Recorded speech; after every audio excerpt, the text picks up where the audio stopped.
Recently we did a video talking about cheap items that you need to buy in RuneScape 3. And when I say need, you don't need to, but you definitely should, because they add way too much value not to get them for the cost of them actually being there. You guys absolutely loved that video and the feedback from it was insane, so I figured, you know what, there's got to be more items than those 7. So in this video, I'm going to bring you another 7 items that are incredibly useful for a low value cost and the things that you just basically can't live without when you're playing RuneScape 3. I use the can't live without fairly loosely. Keep in mind, of course, it depends on your playstyle, but of course these items are going to be high value but low cost. Anyway, before we jump into that, if you enjoy the music in the video, head to my music channel. In the description there is a link, you can head over there. All the music I use has been made for my channel, and you can all use that in any videos if you are creators, or you can just listen to it in the background whenever you fancy. Other than that, let's get started.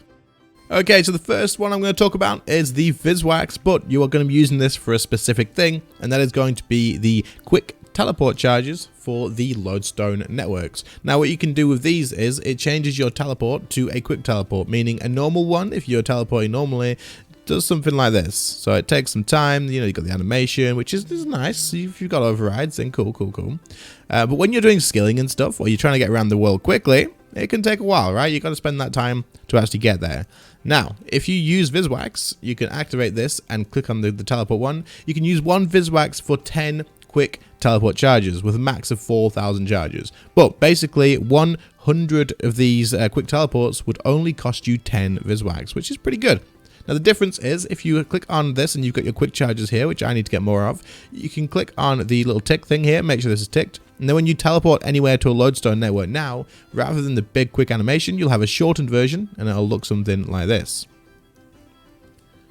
There you go, and then it's done. You can start moving again straight away. This is how people get around a lot quicker. This is incredibly useful in more situations than just getting around the map like this. Say if you're in a boss encounter and you want to teleport out, you can actually get out because these are interrupted by combat. But of course, if it is quicker, then you can get out of that combat a lot quicker between like boss respawns and stuff than that. I mean, you could just use the wall teleport as well, but if you wanted to go somewhere directly, then there's definitely something you can do.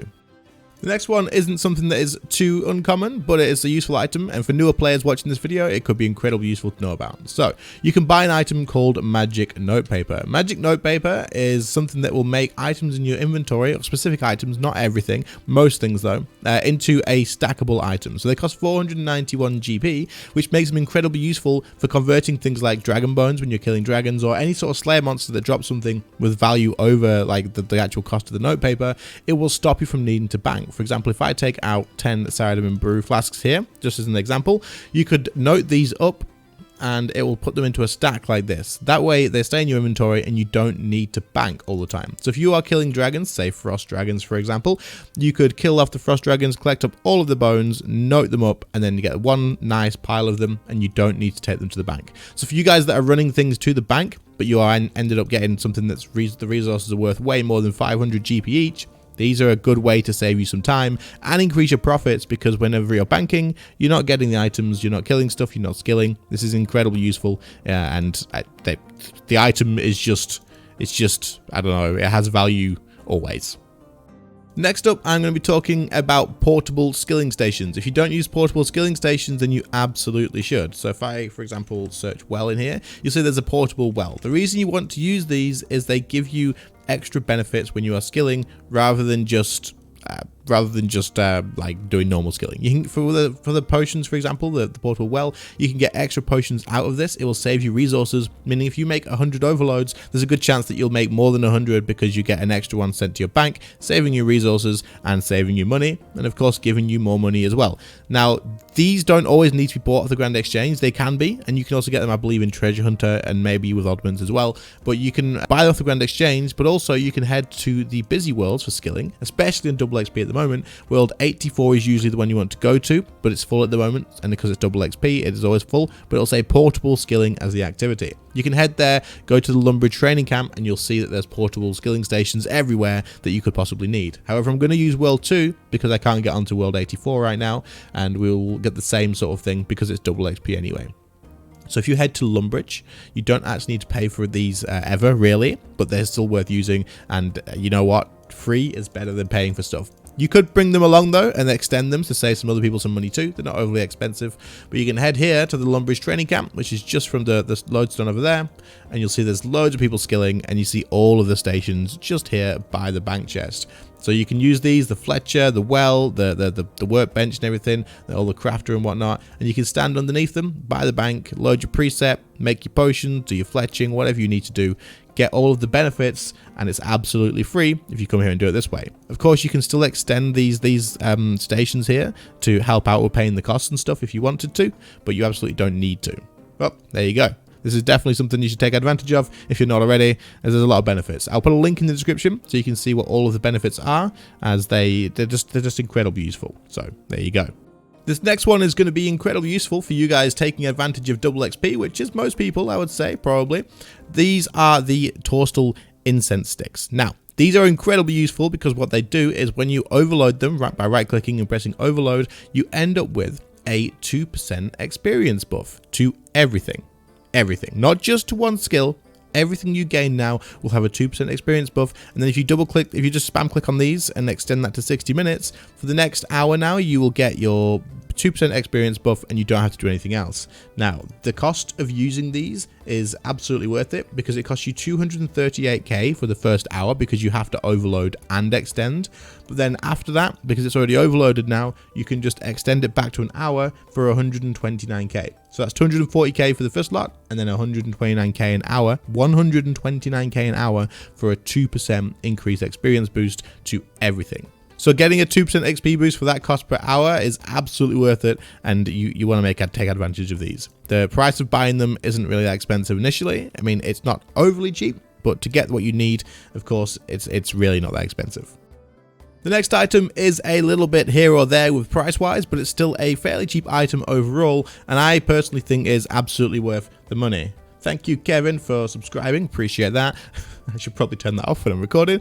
Anyway, we have the Silverhawk Feathers. The Silverhawk Feathers cost around about 2.7k each at the moment. This price will definitely have gone up for double XP, so it should come down a little bit afterwards. However, what you can do is charge your boots here, your Silverhawk boots, and what it will do is add them to that, and then as you are running around or doing skilling or doing combat, you will get agility experience per feather. So it can be a fairly expensive-ish way to train your agility. However, no one wants to train agility normally, and the price of getting a few of these and chucking them in, especially during double XP, is absolutely worth it, in my opinion. You can get yourself your agility XP while doing anything else in the game, any sort of skilling, any sort of crafting, any sort of combat as well. Every time you use an ultimate ability, for example, in combat, every time you walk a certain amount of steps, let's see if we can get a trigger while we're walking around here recording this. Just walking around doing anything like that will trigger these, and every now and again you'll get that agility experience thrown at you, and you have to do absolutely nothing but buy some feathers. You can also get some of these feathers from the treasure hunter as well, I believe, and they will be called the Silverhawk Downs, which is what I've just used to charge that. Those can't be traded, however, they do the exact same thing as feathers anyway. You can get your Silverhawk boots for absolutely free on the Oddment store. I'll show you how to do that. So if you open your Oddment store here, you can go and claim your Silverhawk feathers for absolutely free here, and then you can either buy some Silverhawk Downs with Oddments as well, or you can buy them on the Grand Exchange from other players. You just saw there that I did actually get some XP. It'll say down here somewhere. Where is it at? Your Silverhawk boots grant you 887 agility XP, 999 charges remaining. Absolutely no effort. 887 XP. Not too bad. Next up is something that you will have to have level 99 to actually get, but it will have a lot of use. And if you didn't know about this, then hell, you definitely should know about this. Most of you guys that have 99s will know about this, but you may think that you may forget about it in some situations. But this is going to be talking about the skill cape buffs. So you can buy a skill cape when you've unlocked it for 99,000 coins. Pretty cheap, not that expensive whatsoever. However, you will get a buff for each skill cape. Each skill cape gives you a different thing. For example, the Herblore cape will give you an instantly clean all grimy herbs in your inventory. No experience will be gained for doing this. You're level 99, you're probably not that bothered about getting experience from cleaning herbs anyway, but it could be incredibly useful, especially as an Iron Man. I assume this would be useful when you have to make your own potions, you have to clean your own herbs. So this is definitely something that'll be of use for you. There's the same for all of the other ones as well. They'll all give different benefits. The fire making cape will act as a light source, so you don't have to use like a lantern and stuff. and the Fire Spirits give better rewards. The Dungeoneering Cape gives teleports all over the place. It is so freaking useful. This, as well as the Slayer Cape, I believe, offers teleports as well. The Thieving one, for example, will make all the items that you pickpocket noted. So, it is worth knowing what these skill capes do because they are pretty damn cheap. However, if you're not maxed, you will have to go to all of the skilling masters around the world to actually pick these up, which isn't too hard to do. Just wiki which one it is. It'll tell you how to get there, and they're usually in pretty easy places to get access to anyway. But there's a lot of good benefits here, and they're really cheap. Definitely worth keeping in mind if you're doing anything to do with that skill in the game, whether you're going from 99 to 120, whether you're trying to make a bit of money through thieving. Keep these in mind. Don't forget about them, because for 99k, holy crap, can you get some good benefits. The final things I'm going to talk to you about for the last one is going to be mixed into the final things for the last one. We're mixed into 3. So this is because they are PVM supplies that help out a lot. I've mentioned them in the past, so I'm not going to make individual things for them. Just this one all tied together. Vulnerability bombs, absolutely worth it. Buy them on the Grand Exchange. They give you plus 10% damage for 1 minute. Worth using. No arguments. They are. Don't use them at stupidly low level bosses, of course. But other than that, they are worth using. What the hell? What's going on here? I am very confused. Anyway, weapon poisons apply extra damage to you as well. And I'm not falling for that, by the way. They are Iron Men, just so you guys know. Weapon poisons as well, incredibly good. They give extra damage. And of course, the Quorum Incense Sticks will also give you increased damage to your weapon poison too. These aren't too expensive, so definitely I use those and get the extra damage for no effort whatsoever. Other than that though, this is going to be our last one, like I said. There's people now in the video, so if you're watching, thank you very much. But I did not fall for it, you and your freaking Iron Man. But other than that, thank you all for watching. I hope you found something interesting. If you did, then do leave a like. Subscribe to the channel if you are new around here. If you enjoy the music, then head over to the music channel. Channel members, thank you for your extra support. I appreciate it. Your names will be on screen. Other than that, thank you for watching. Appreciate you guys too, and I'll see you all in the next one. See you later, guys. Bye.